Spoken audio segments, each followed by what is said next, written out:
tu. Yes, wedding house. Hari tu mesti dia pun. Map ni macam mana? Ada orang buat lagi macam mana aku tengok wedding house. Itu tanda print. Oh, betul ya.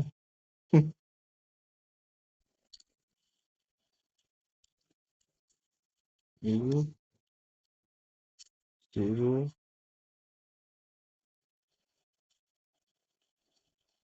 Jabir Point. Tu betul ya Jabir tu. Semua dia macam tapak ni kita tahu dah. Jabir Point tu maksud dia apa? Itu ada Sultan Nurin tu. Emasnya. Barang tu, kira barang dia dengan barang saya. Tapi barang saya ada pegang dia. Barang apa? Barang emas original Jongkong. Tapi Jongkong kecil lah. Tak lah sampai besar sekilo tu. Kecil je. Dalam 1-2 gram je. Masalah dia banyak keping. Tu yang jadi punca tak puas hati tu. Ini apa pula? Kita mau kek. Saya tu tengok dah map ni semua ni. Sebab tu saya wedding dah tahu lah. Kalau wedding, rumah kalau sana ke sini ke. Tapi saya kata dah saya Atikah ni. Saya nak nak ke Atikah tau. Ini ubah pula tau. Ni nampak dia question. Oh,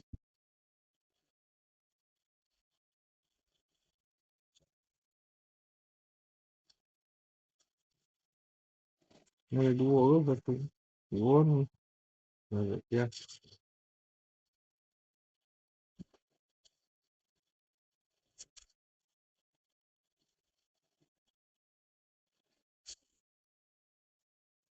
Ini.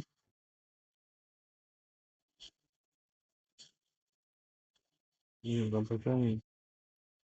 Hmm.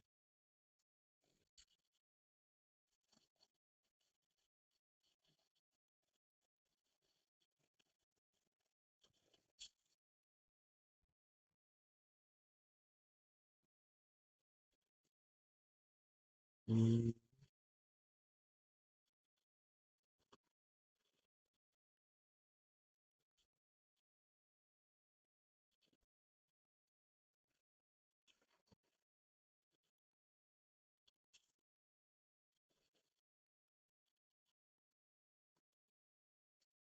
Kita tengok ni ada kau sikit. Hmm. Oh.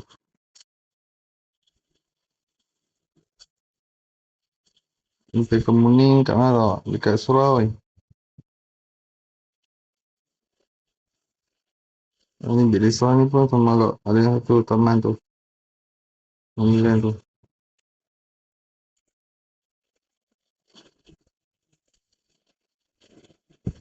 Ni yang tu. Yang Fatin Aiskrim tu. Yang tu ada 3 tau. 3 plus dekat sini. Dia naik dekat atas kita punya internal kan. Dia ada link kat situ dengan balai polis dengan apa. Ada satu lagi. Apa tu? Homestay ke apa tu? Tu tengok. Kalau kita pakai ni lah. Infra merah tu kan. Dia nampak lah. Boleh lah baca map ni. Ni. Ni map ni okey tu. Semua yang double kat belakang rumah tu yang kita nak tengok ni. Saya tak nak. Takut silap orang tau. Kalau nak tengok ni. Tak kisah saya hantar kat member ni. Takut silap sebab kita tak tahu lah siapa dia yang duduk situ.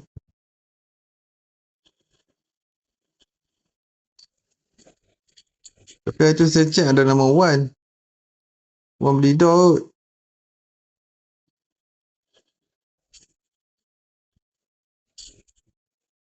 Ni hospital. News Cafe. Okay lah.